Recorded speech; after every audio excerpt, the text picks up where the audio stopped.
fine. It was inside her. It's on her clothes.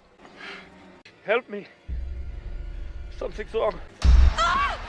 Get it off me, buddy! Help me! Breathe, Majid. Oh.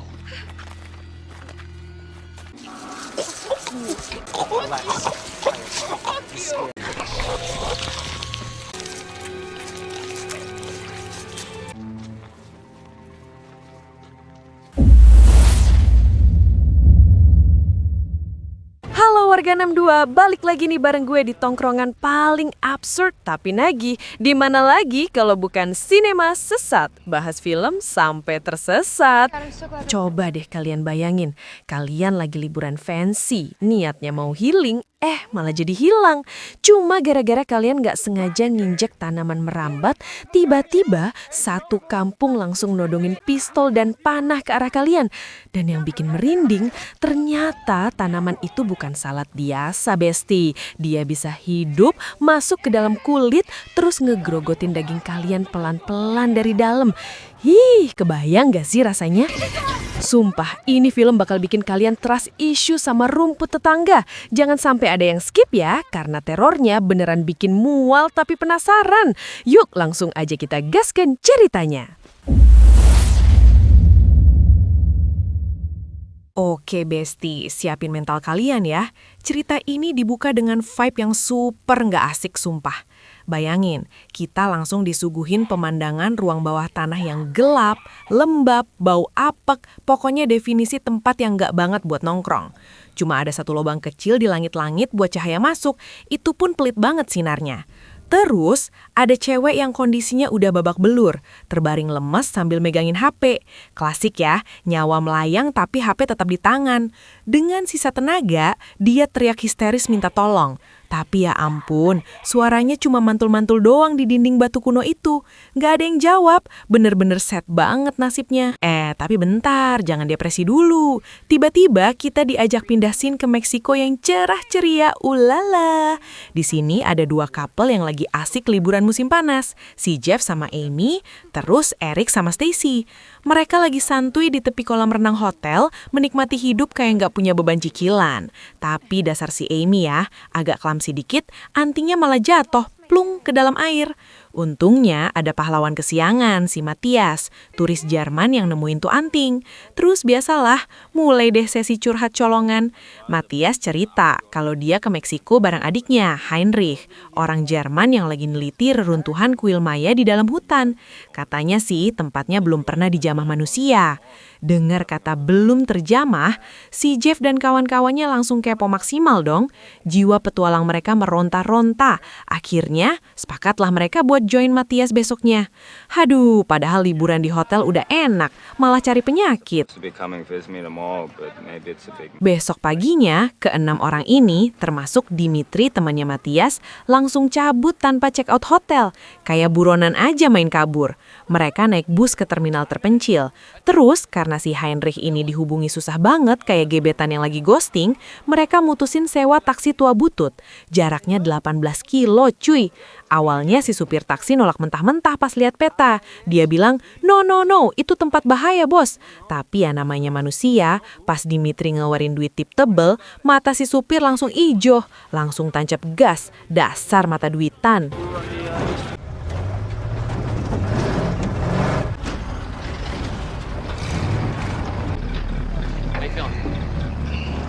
Singkat cerita, taksi nurunin mereka di pinggir hutan, pas banget di sebelah mobil jeepnya Heinrich yang parkir di situ. Si supir taksi langsung kabur balik ke kota secepat kilat, ninggalin mereka bengong. Mulai deh tuh agenda uji nyali, jalan kaki 4 kilo nembus hutan lebat. Si Amy mulai overthinking, wajar sih, soalnya sinyal HP hilang total.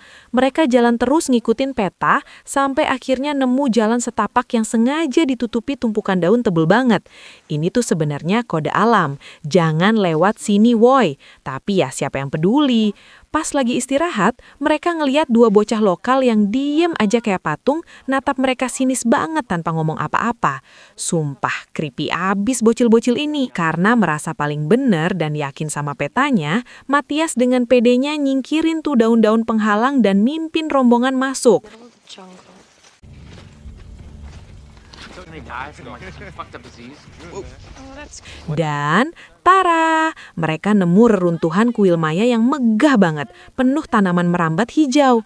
Mereka langsung sorak-sorai girang. Si Amy malah sibuk foto-foto buat stok Instagram. Di puncak kuil kelihatan ada tenda kuning, yang mereka pikir punya si Heinrich. Padahal mah, mereka nggak tahu aja apa yang nunggu. Lagi asik-asiknya euforia, tiba-tiba nongol bapak-bapak lokal naik kuda yang mukanya panik banget.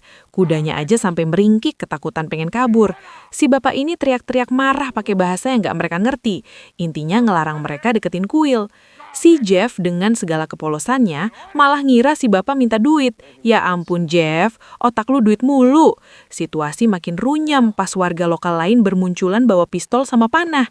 Mampus nggak tuh dikepung satu kampung. Matias coba negosiasi nunjukin foto adiknya. Sementara si Amy yang ketakutan malah mundur-mundur cantik. Kakinya nginjak tanaman merambat di dasar kuil.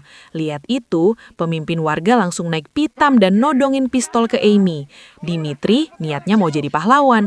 Dia ambil kamera Amy terus jalan mendekat mau nyerahin kameranya. Mikirnya kali aja mereka marah gara-gara difoto.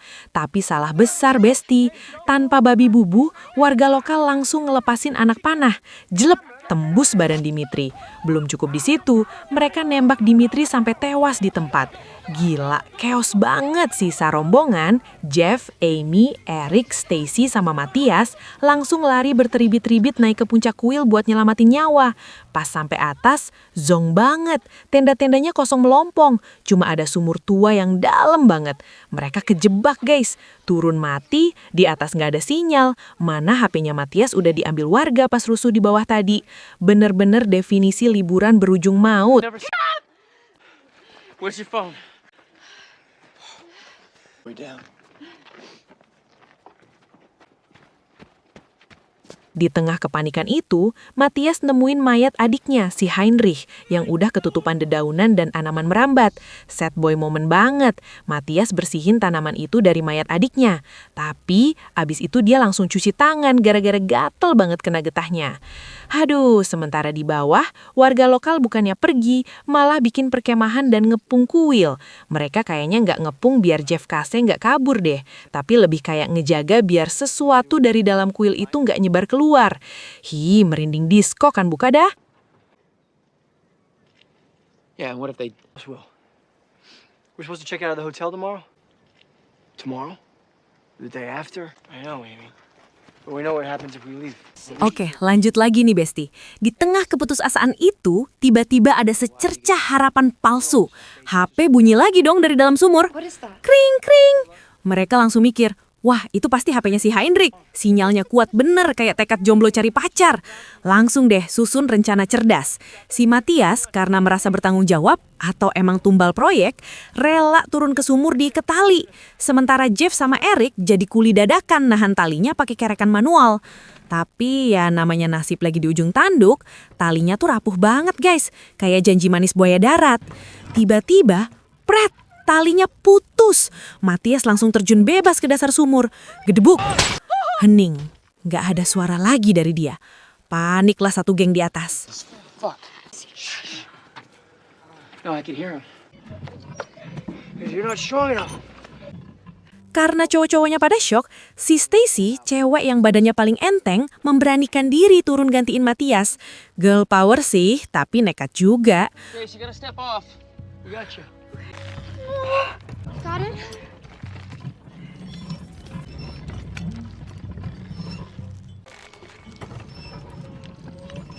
Pas nyampe di zona remang-remang, dia nemu Matias ternyata masih hidup. Cuma ya, tulang punggungnya patah parah, auto lumpuh total, alias jadi kaum rebahan permanen di situ. Stacy mau nolongin, tapi tali yang sisa itu kependekan. Aduh, planning macem apa ini? Karena nggak nyampe dasar, Stacy terpaksa loncat indah. Dan jackpot, dia mendarat tepat di atas pecahan benda tajam. Lututnya robek parah, darah ngucur di mana-mana. Niat nolongin malah nambah beban kan? Di atas, si Amy udah stres berat lihat teman-temannya kayak gini. Dia coba negosiasi lagi sama warga lokal di bawah, pakai bahasa isyarat putus asa. Saking frustrasinya, dia lempar segumpal tanaman merambat ke arah mereka. Apesnya, tuh tanaman kena anak kecil lokal. Reaksi warganya, gila banget. Tanpa babi bebu, pemimpin mereka langsung dor, nembak mati tuh bocah cuma gara-gara kena daun. Di sini, Jeff sama yang lain baru sadar, ini bukan masalah warga jahat, tapi mereka lagi lockdown total, say. Karantina brutal. Siapapun yang nyentuh tuh tanaman kuil, auto dieliminasi dari kehidupan.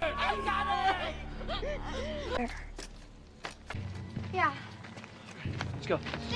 Malamnya, dengan tenaga sisa-sisa nasi bungkus kemarin, mereka susah payah narik Matthias sama Stacy balik ke puncak kuil pakai tandu darurat. Sumpah ini effort banget. Kondisi Matthias udah kritis abis. Tulang patah, kakinya mulai membusuk kayak buah lupa dimakan. Si Jeff mumpung di anak kedokteran, akhirnya ilmunya kepake juga buat ngerawat sebisanya. Terus mereka nemu tiket pesawat di tas Dimitri.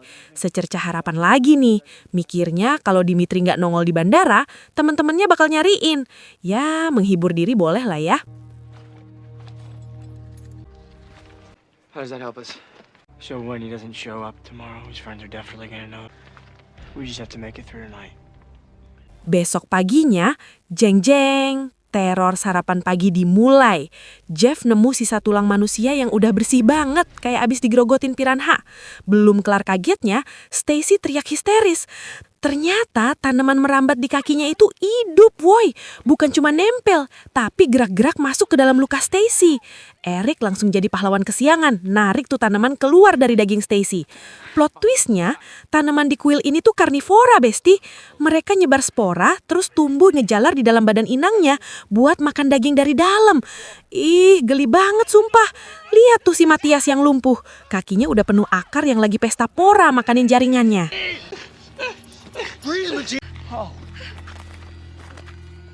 Terus, ingat gak suara HP yang bunyi mulu? Ini teror mental nih. Jeff nyuruh Amy sama Stacy ngecek ke sumur lagi. Di dasar, mereka nemu mayat cewek yang di awal cerita tadi, masih megang HP. Tapi pas dicek, HP-nya rusak total, mati total. Terus suara dering tadi dari mana dong? Ternyata dari bunga-bunga tanaman itu. Tanaman ini pinter banget kayak predator. Bisa niru suara buat mancing mangsanya mendekat. Fix ini tanaman lulusan S3 tipu muslihat.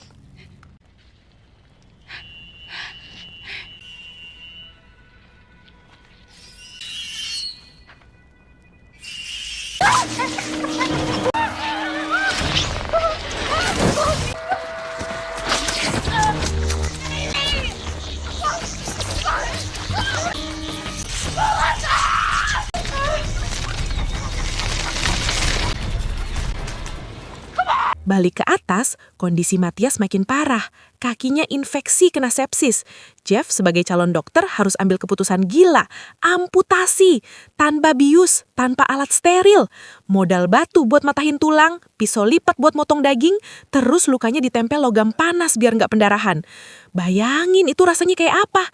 Matthias jerit-jerit kesakitan sampai pingsan. Tapi sedihnya, pengorbanan itu sia-sia guys. Tanaman terkutuk itu udah nyebar kejauhan di badannya. Udah sakit, diamputasi, tetap nggak selamat. Apes kuadrat.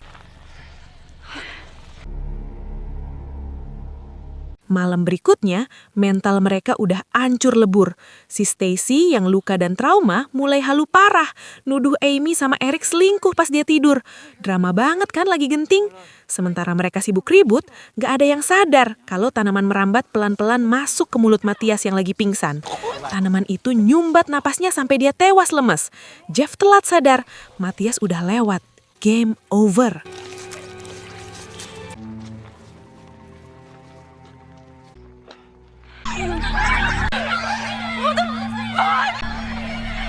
Kematian Matthias bikin Stacy makin gila.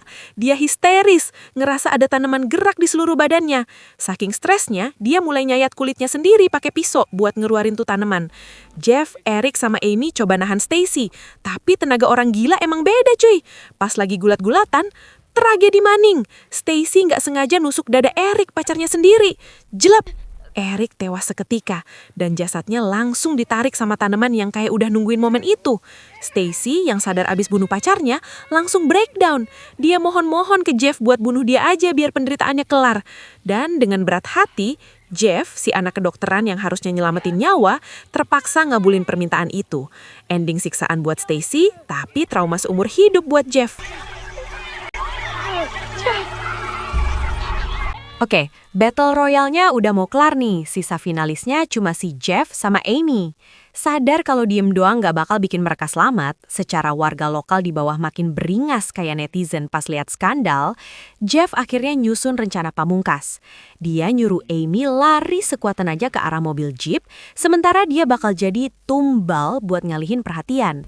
Tapi sebelum itu, ada adegan yang agak disturbing nih. Jeff ngelumurin badan Amy pakai darah. Biar apa coba? Biar dikira udah game over atau luka parah kali ya. Abis makeover Amy jadi bloody look, Jeff langsung turun dari kuil, sengaja mancing keributan biar ditembakin warga.